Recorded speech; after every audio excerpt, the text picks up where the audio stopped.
Philippines! South Korea's premier boy band, hailed as the best newcomer awardee at the 19th Seoul Music Awards. Ladies and gentlemen, let's give it up for Beast! Kaibigan mula sa Korea. And guys, you know what? I have with me Esther, who is their interpreter, who will help us talk to our K-pop idols. Okay? First question, guys. How do you feel now that you guys are in the Philippines?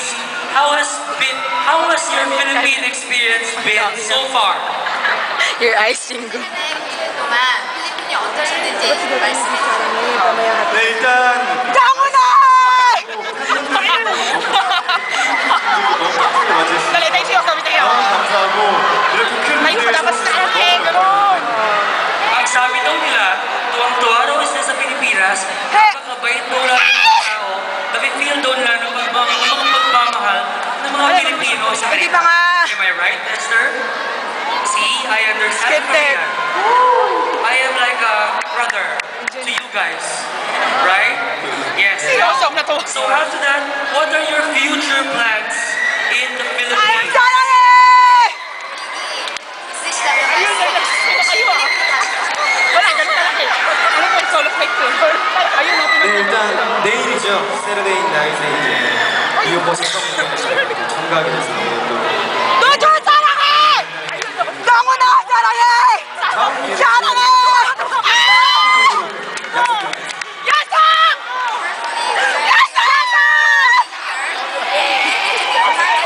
Picture ka naman kayo. Kaya namin. Abot sa mga anak sa akin. So guys, sabi nga nila that they will try to come back here again. Guys, gusto nyo bang bumalik yung base sa Pilipinas ulit? They want the Filipino people want to see you guys again and again and again. But guys, right now, I'm going to ask you guys to say something. Okay? Say, I love Kapuso. Kapuso. Okay? Everybody say, I love Kapuso. 1, 2, 3.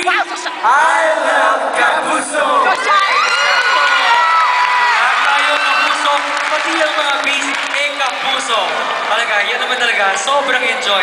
So, again, let me introduce to you guys beast. That's Son, Donghoon, Yang, Yoseok, Lee, Kikwang, Yung, Ano daw, ano, Yosong?